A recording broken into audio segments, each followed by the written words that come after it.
Well, Ledwaba has a lump over his left eye now. So he'll go home with a clean, solid, decisive victory, but he'll know that he was out there for 12 rounds, taking some incoming as well as sending out some outgoing. If you don't knock a guy out and you've got him hurt a few times, he's got no choice but to keep jumping on you. And anything can happen.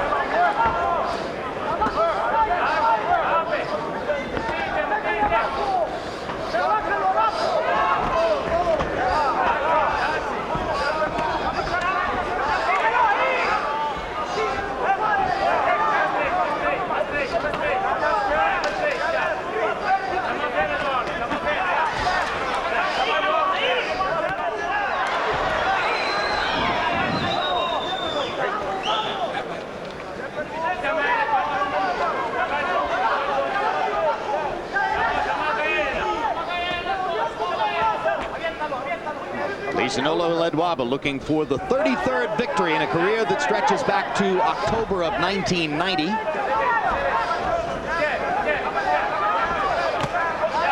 Carlos Contreras, willing, game, spirited, and durable, but taking many more punches than he's been able to land. And his nose is not causing the problems like I suspected it would.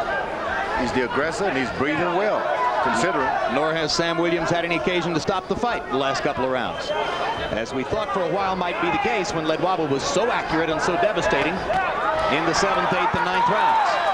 The altitude has not had any effects on Contreras. Sure hadn't.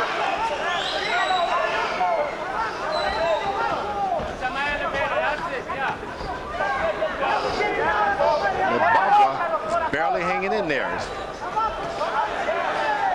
Stepping away from the action, wait until the fighter steps into him, steps 5 feet away, come and get me, take a break.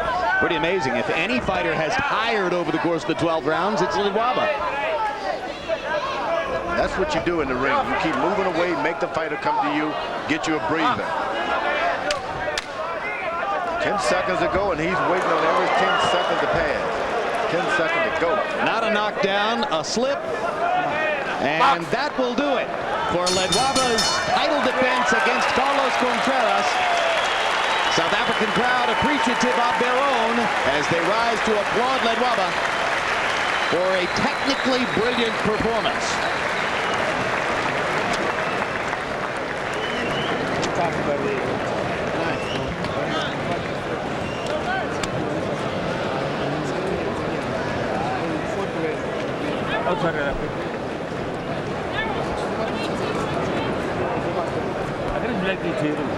Harold Letterman giving the last 2 rounds of the fight to Carlos Contreras, so that Contreras winds up closer on the Letterman scorecard than appeared to be the case midway through when Ledwaba was still shutting him out.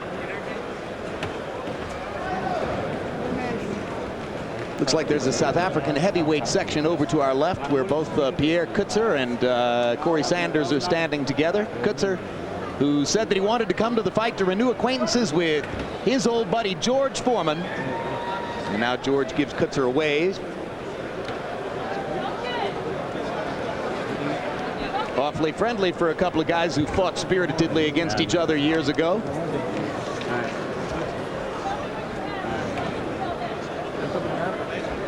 You like him better when you've beaten him, George? Or is it all the same either way? I like him better than Muhammad Ali. What he did to me.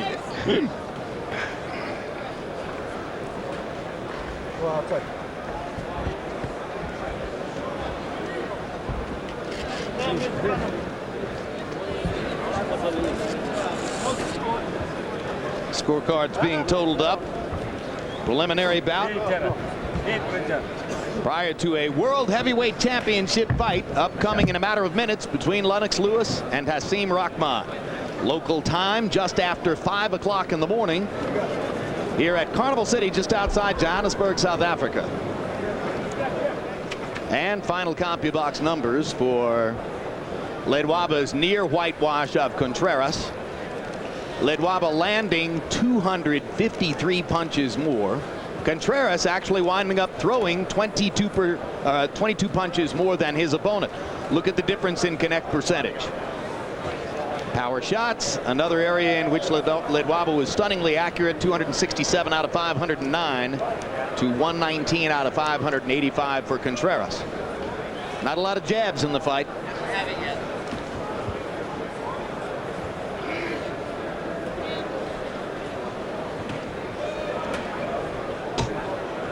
Such jabbing as there was, mostly done by Ledwaba.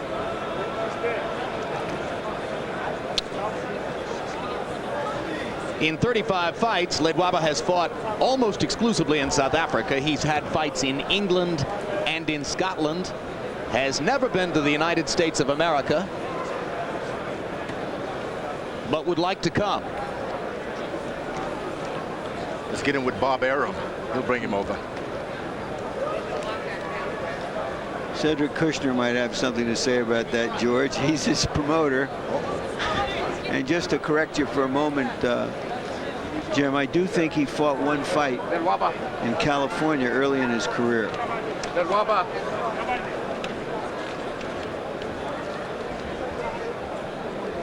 And just to correct you back, not according, well, no, you're right. Excuse me. A fight against Edison Valencia in California, actually 2 years ago, September of 1999. So relatively late in his career. And shame on you, Jim. It was in San Diego, your hometown. Yeah, I should have been there, too.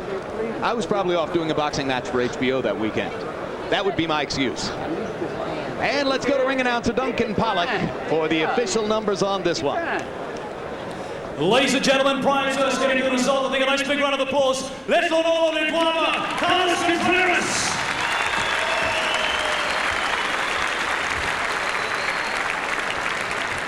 It was scheduled for 12 to win the distance, and our judges saw the fight as follows. Judge Lulama Umtia scored the fight 118-112. Judge Roy Francis scored the fight 117-112.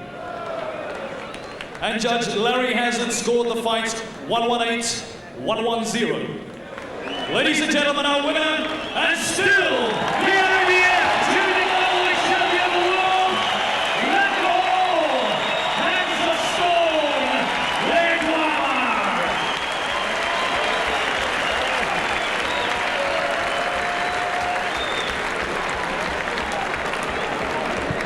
So it's a unanimous decision for Ledwaba.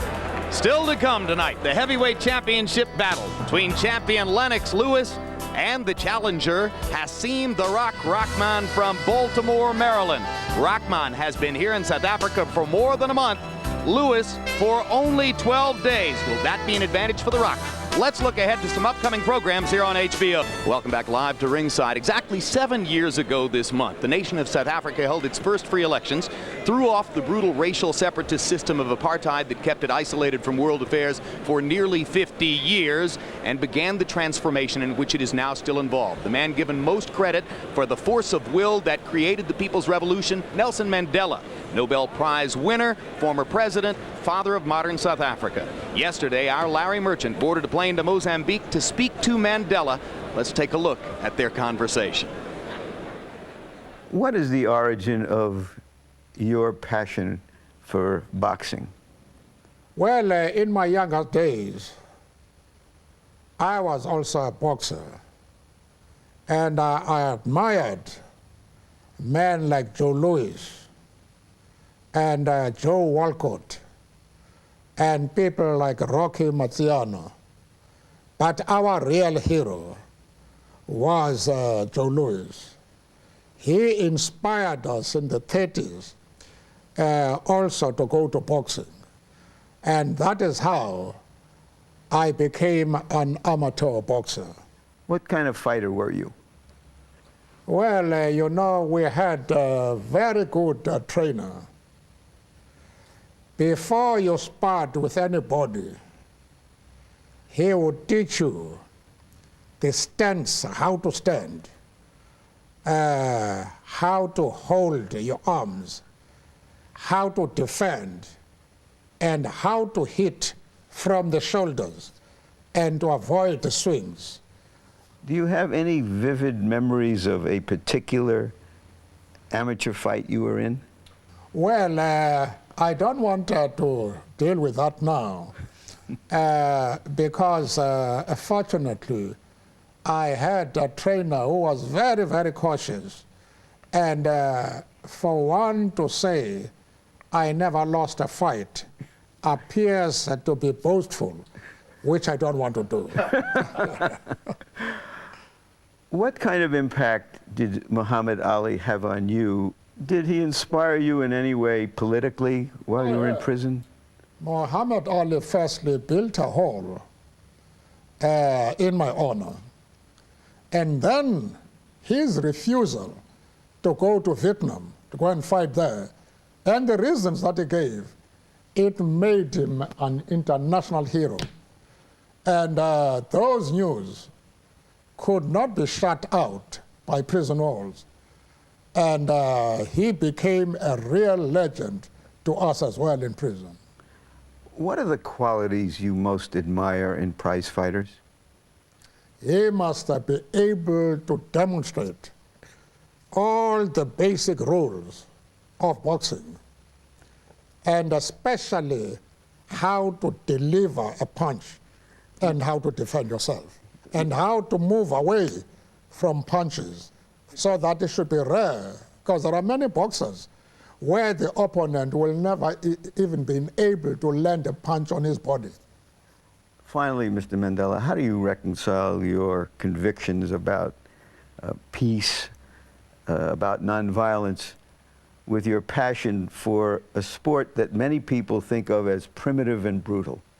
There is no conflict between a case where somebody goes to danger out of his will, is not forced, and peace and reconciliation.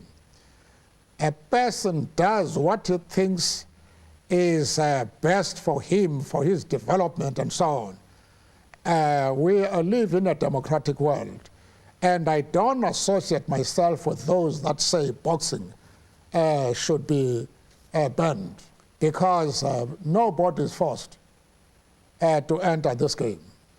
People do so by way of choice. And therefore, it's not in conflict with the striving for peace and reconciliation. Thank you. It's been a privilege.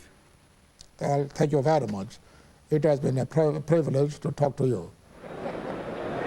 Back live at ringside, Larry, you've met most of the great people in sport and many other of the great people around the world. Where does this rank among your list of personal thrills? It's one of my days of days, Jim. Certainly better than interviewing another hockey coach. Well, let's get ready for the fight. If, in fact, Larry, Lennox Lewis has taken Hasim Rahman lightly, as many observers believe has been the case, can Rahman raise his game to such a level that he can turn that into a disastrous problem for Lewis? The only thing we can be sure of is that he's raised his pre-fight game. First, by arriving here conspicuously early to train and acclimatize himself. And then by behaving like a model American abroad, identifying with the masses of underdogs here who are just underdogs not only in life but mismatched all over. He's just an underdog in a fight. And finally, by dealing with the very cocksure Lennox Lewis in a surprisingly light way. He toucheed the other day, if he's so confident, how come he demanded a return bout clause in our contract? That return bout clause will only kick in if Hasim Rahman fights the fight of his dreams, as a man named Douglas did in Tokyo 11 years ago. Yeah, but the numbers are a little bit less forbidding for Rahman. Of course, Buster Douglas was a 40-to-1 underdog in Tokyo, and the odds in the nearby casino here favoring Lewis are right at about 15-to-1, although a couple days ago they had dropped all the way to 7-to-1. That was before Lewis weighed in at a reasonable seeming 253. George, Lennox did acknowledge to us in our fighter meeting that if he were fighting a more dangerous opponent, specifically Mike Tyson or Vladimir Klitschko, he would have left America to come here to Mile High Johannesburg way before 12 days ago, which is when he left here to come and fight Rahman. Can Rahman use that advantage and Lennox's seemingly casual approach to the fight to upset the odds in his favor?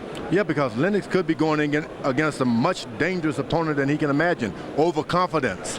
Rahman can use this. All he needs is 1 inch of confidence and a 2-inch punch. He can become what has happened in the heavyweight division multiple times.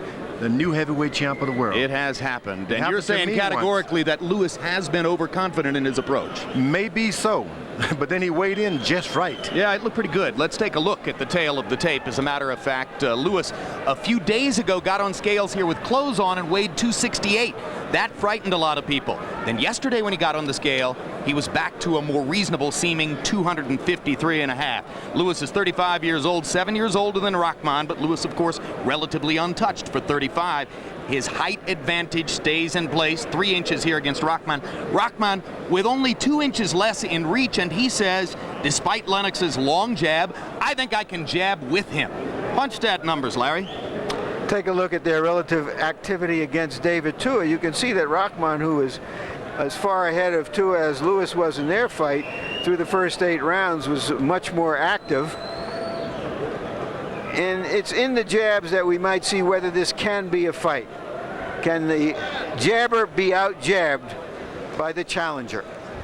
A word on scoring from our unofficial ringside judge, Harold Letterman. Okay, Jim, we're so often asked, you know, how each individual round is scored. We use 4 points, clean, effective punching, effective aggressiveness. In other words, you got to land punches while you're coming forward. Ring generalship, who's putting his opponent where he wants to have him, and defense, keeping those hands up, elbows in tight, blocking the punches and slipping punches. Jim.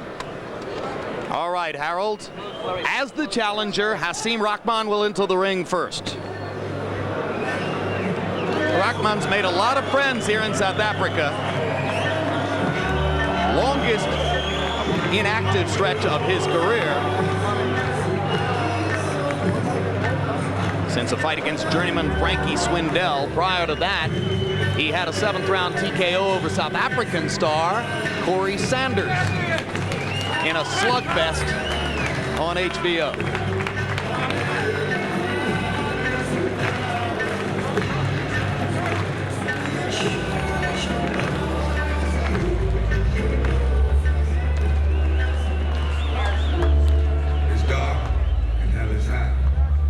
Sunshine when it's wrong. Darkness every day. Ain't no sunshine when it's on. When it's on, and niggas need to be wrong. Every time, 'cause we don't pray. Don't you like the lights? And you don't like thinking it's alright. Typical of this most cruel of sports, Rahman's career is defined more by his 2 losses than by his 34 wins. He outboxed David Tua for 9 rounds, then got hit by a left hook after the bell, didn't get a chance to recover, and was stopped 35 seconds into the 10th. He was leading Oleg Moskaev in Atlantic City when he left himself open for a huge Moskaev right hand, went through the ropes, and was counted out. He says he learned everything he needed to know from those 2 defeats to go on now, improve his career, and become the heavyweight champion of the world.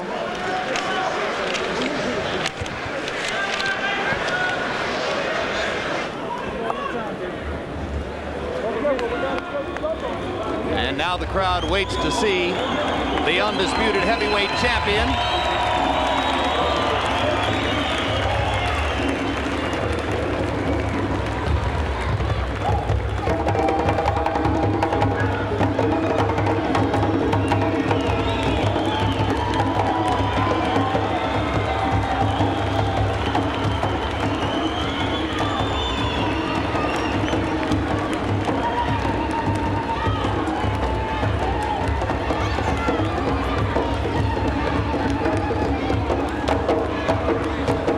Lennox Lewis lingered in America partially to film his own role in Steve Steven Soderbergh's new movie Ocean's 11, which was being shot in Las Vegas on April 5 and April 6. Lewis actually got into the ring at the MGM Grand Hotel with possible future opponent Vladimir Klitschko of the Ukraine.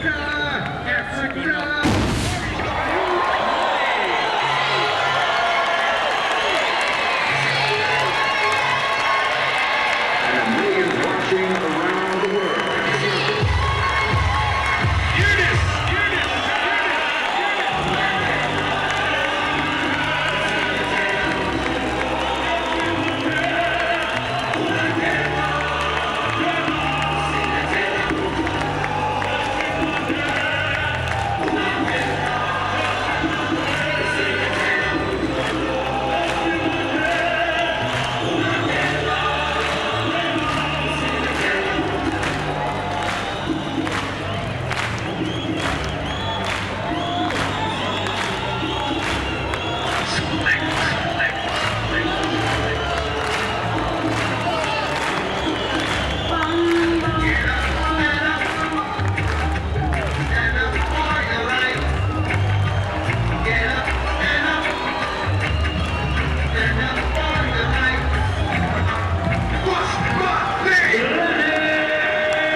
Born in London, raised largely in Jamaica and Kitchener, Ontario, won an Olympic gold medal for Canada in 1988, migrated back to England to become England's first undisputed heavyweight champion in more than 100 years. 38 wins, 1 loss on the surprise knockout by Oliver McCall, the draw in the Evander Holyfield fight that almost every ringside observer regards as a Lewis victory, his 15th appearance in a heavyweight championship fight. Let's go to ring announcer Duncan Pollock for the official introductions. Ladies and gentlemen, welcome to Sun International's Carnival City Casino's Big Top Arena. Land Promotions, Golden Gloves, and Main Events, in association with Cedric Kushner Productions and Budweiser, the undisputed, undefeated King of Beers, brings you Thunder in Africa.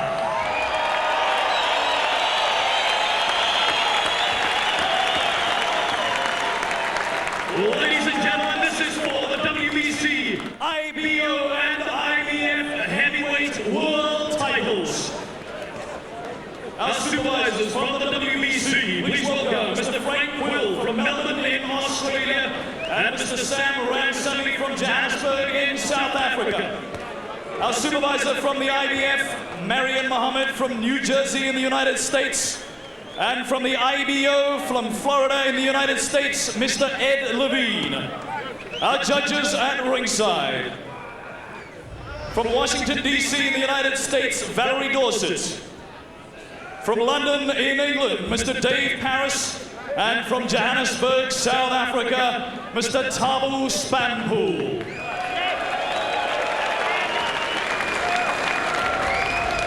Introducing the principals to you.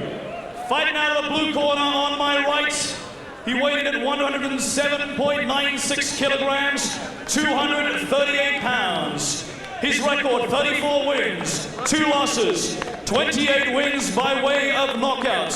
He is in the black and red trunks, the former IBF Intercontinental Champion and undefeated former WBU Heavyweight Champion of the world from Baltimore, Maryland in the United States. Please welcome Hasim The Rock Rahman.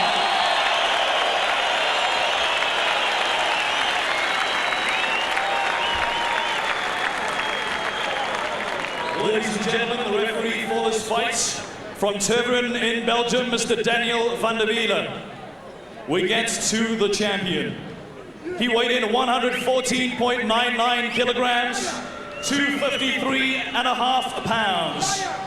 His record of 38 wins, 1 loss, 1 draw, 29 wins by way of knockout. He's in the white trunks with Red Truman. He brings to the ring a gold medal from the 88 Olympic Games in Seoul, Korea. He brings with him the WBC, IBF, and IBO heavyweight world titles. He comes from West Ham in London, England, and he is the undisputed heavyweight champion of the world, Lennox the Lion Lewis.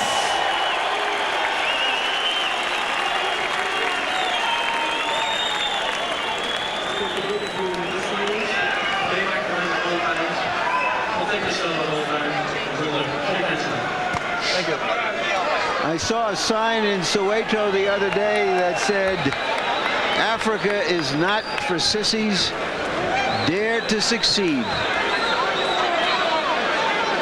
That's what this is about. Heavyweight championship fights are not for sissies either.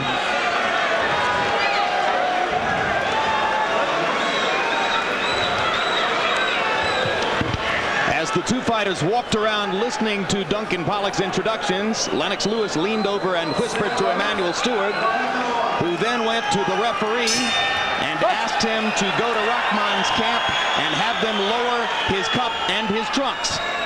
The referee did so. So already Lewis has one small victory before the fight begins. Now let's see if Rahman will try to out-jab the jabber, as he told us he thought he could. Rahman starting off with his left jab to the body, which is what you want to do to make the taller man bend his waist a little more so you can jab him into the face. Then there is no reach advantage. And as you pointed out, it's quite a challenge getting Lennox Lewis to come down and fight smaller. Among the big men in the sport, he is maybe the most adept at staying big, right, George? That's a good way of saying it. Rahman has got to understand, look, you get in the ring with the heavyweight champion, you got to become the heavyweight champion yourself. For the first time, he's been introduced as the champion, but when that bell ring, it's as much yours as it is his championship. Rahman turns his head to the right when he jabs, and that's not a good idea with a right-hand puncher like Lennox Lewis. I can tell you that Fox have seen it. He saw him turn his head to the right when he jabbed. One of the criticisms of Rahman through his career is that he's sometimes off balance after he throws, particularly after he throws the right hand, lifts the back foot, and gives his opponent a chance to counter. When Michael Grant did that kind of thing against Lennox Lewis in Madison Square Garden, Lewis made short work of him. Rahman hasn't decided yet what kind of style he really would like to get into. I've actually seen him go southpaw, switch it. You do all these kind of things, that means you haven't decided what you can do and what you're good at, nor is your balance. Lewis lands a jab. Rahman comes with a right hand over the top of it. Rahman seems very composed, given this is the biggest event of his life.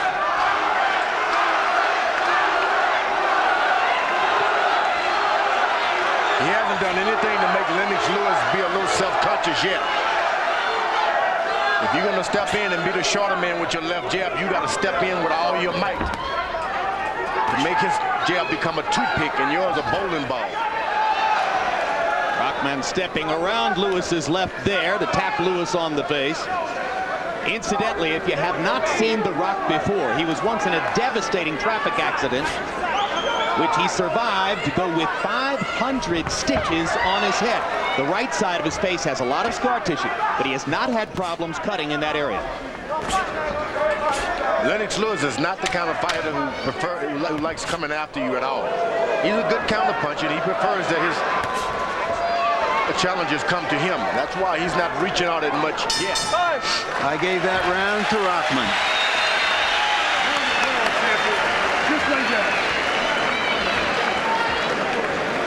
Concentrate on your jab. Forget everything. Jules hit it with the right hand, but